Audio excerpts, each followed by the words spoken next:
Halo, assalamualaikum warahmatullahi wabarakatuh. Selamat pagi, salam sejahtera bagi kita semua. Kembali lagi dengan channel saya, Sahabat Tani dan Peternakan Indonesia. Pada kesempatan pagi hari ini, rekan-rekan semuanya masih seputaran perkebunan kelapa sawit dan tentunya masih dengan integrasi sapi sawitnya. Pada kesempatan pagi hari ini, rekan-rekan semuanya, saya sedang berada dengan salah satu leader yang bertugas dan bertanggung jawab pada satu kelompok sapi populasi ada 500 ekor yang terdiri dari induk, anak, dan pejantan. Pada kesempatan pagi hari ini kita tanya jawab lagi terkait suka duka atau apa sih sebetulnya tanggung jawab seorang leader atau mandor untuk satu kelompok sapi, dan apa sih sebetulnya pekerjaannya yang dilakukannya setiap hari. Nanti kita bisa tanya-tanya langsung sama penanggung jawabnya. Bisa perkenalkan diri, Mas? Halo, selamat pagi. Perkenalkan, nama saya Faisal Adam Ramadan.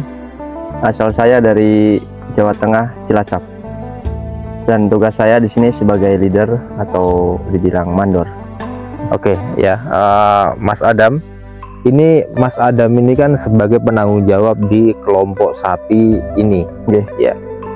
Tugas Mas Adam sebagai leader, sebagai penanggung jawab, sebagai mandor, itu apa sih Mas untuk sapi-sapi ini? Apa sih kegiatannya setiap hari? Bisa diceritakan Mas? Untuk kegiatan setiap hari saya ini, sebelum menghitung sapi, saya koordinasi dulu ke pihak kebun supaya sapinya pindah itu aman dan bebas dari pupuk dan plastik, Pak. Jadi koordinasinya itu H-1. Jadi sebelum masuk sapi itu udah koordinasi kebun dulu. Dan untuk tugas keduanya, saya penghitungan sapi. Setelah penghitungan sapi, mengecek sapi dan peralatan-peralatan semua di sini, dari panel, terus aki, pancang, sama pita. Oke, berarti tugasnya setiap pagi Mas Adam ini bertugas yaitu memastikan bloknya, ya, memastikan bloknya yaitu bebas dari pupuk, kemudian bebas dari plastik untuk blok berikutnya yang akan masuk sapi. Kemudian dia memastikan populasinya, kemudian dia memastikan peralatan-peralatan pendukung untuk program sapinya, untuk program integrasi sapi sawit yang mendukung kegiatannya setiap hari. Bukan begitu Mas? Iya, benar. Kemudian dari yang lain, tugas Mas Adam nih kepada tadi kan untuk sapinya, kalau misalkan ada sapi-sapi yang sakit nih, apa sih tindakan dari seorang penanggung jawab atau leader Mas? Untuk tindakan sapi sakit, untuk tindakannya kalau yang benar-benar parah, saya langsung ditangkap sapi, terus dibawa ke ini, ke kandang, keren, dan diobati sama Pak Dokter. Kalau sekiranya sapinya sakitnya nggak terlalu parah, diobatin areal, Pak. Jadi untuk menghindari kematian. Oke. Berarti sapi sakit yang ada di perkebunan kelapa sawit, kita tangkap, kemudian kita bawa ke kandang, ya. Oke, untuk di treatment Pak Dokter di kandangnya. Ya. Oke. Kemudian sapi-sapi yang sakit ini biasanya sapi-sapi sakit apa nih yang mayoritas terjadi di perkebunan kelapa sawit ini Mas? Sapi sakit yang di kebun itu kebanyakan pincang. Pincang itu disebabkan dari apa ya? Disebabkan kena duri pelepas sawit, Pak. Karena duri pelepas sawit itu ada racunnya juga sih. Jadi pas terkena pelepas sawit, dia langsung nggak sembuh hari itu, butuh proses berapa hari, Pak. Untuk bisa kita obatin ya. Kemudian berarti masalahnya di pelepas sawit. Pelepas sawit ada durinya, ya. Sedangkan kita programnya yaitu integrasi sapi dengan sawit, ya. Menurut Mas Adam nih, kalau pelepah-pelepah ini kan dihancurkan kemudian untuk sebagai kompos di pokokan sawit atau sebagai pakan sapinya, itu memungkinkan nggak kita lakukan ya? Kalau untuk dihancurkan ini sih kayaknya kurang, Pak. Karena berapa persennya itu tidak bisa dimakan, Pak. Betul. Dari pelepahnya itu paling yang bisa dimakan kan cuma daunnya aja. Pelepahnya enggak. Jadi kalau dihancurkan cepat kurang efektif. Oh, butuh fermentasi ya, Iya, kalau fermentasi. kita mau bisa makan dengan baik ya. Iya. Oke, dari segi ininya, durinya, kalau kita chopper kan, nah, biar nggak ngenain sapinya nih, ya kan banyak yang sakit kena duri ya. Maksud saya ini apa namanya, durinya kita buang. Nah, kita chopper lembut, kemudian buat pupuk di pokokan sawit. Ini kan bisa juga jadinya untuk meminimalis terjadi sakit pincang diakibatkan oleh duri sawit. Iya. Oke. Kemudian ini Mas Adam,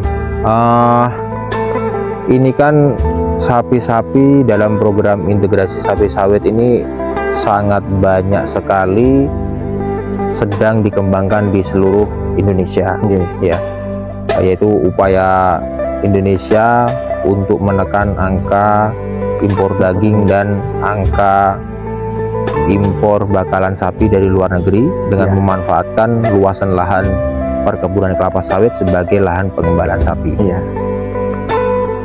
Terus tugas Mas Adam ini selain sapinya, ini kan ada 500 ekor sapi ya. Kemudian Mas Adam berkoordinasi dengan pihak kebun setiap harinya untuk memastikan bloknya bebas pupuk dan bebas plastik. Ya. Ini berapa sih anggota Mas Adam untuk menghandling, untuk penanganan, untuk menjaga sapi-sapi yang 500 ekor ini? Berapa anggotanya Mas? Anggotanya ada 5 orang Pak. Oh, anggota 5 orang. Tugasnya apa aja dia Mas? Tugasnya itu berbeda-beda Pak.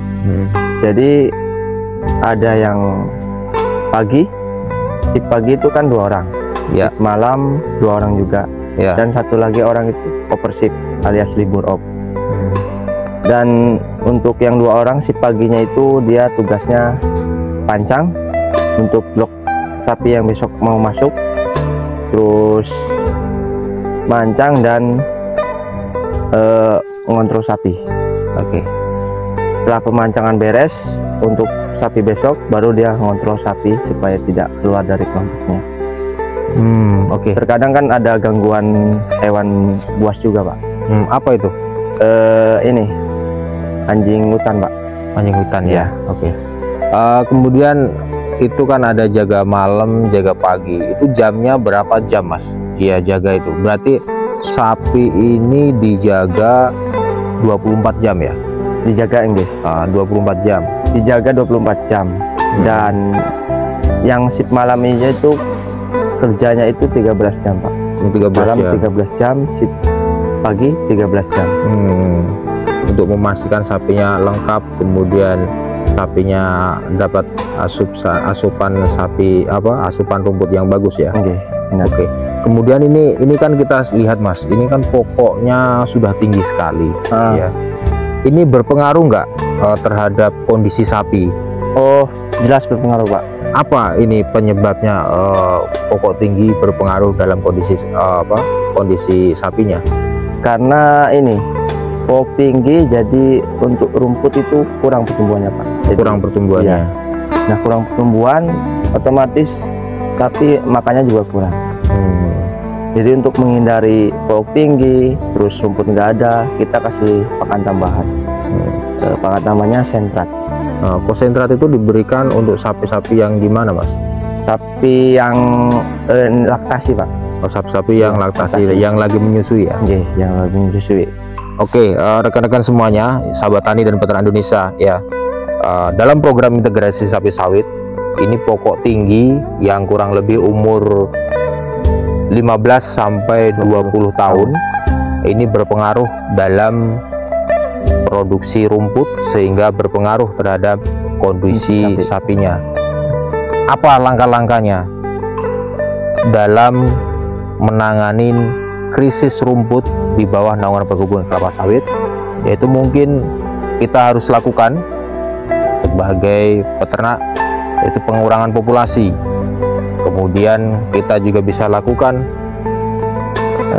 penambahan konsentrat, yaitu untuk sapi-sapi yang sedang laktasi, sapi-sapi yang sedang menyusui, sehingga sapi-sapi yang sedang menyusui tersebut tidak kekurangan pakan asupan gizinya untuk produksi susu untuk dikonsumsi dengan anak-anak sapi tersebut. Bukan begitu, Mas? Benar sekali, Pak. Terus apa lagi, Mas Adam, kendala-kendala dalam program sapi sawit ini?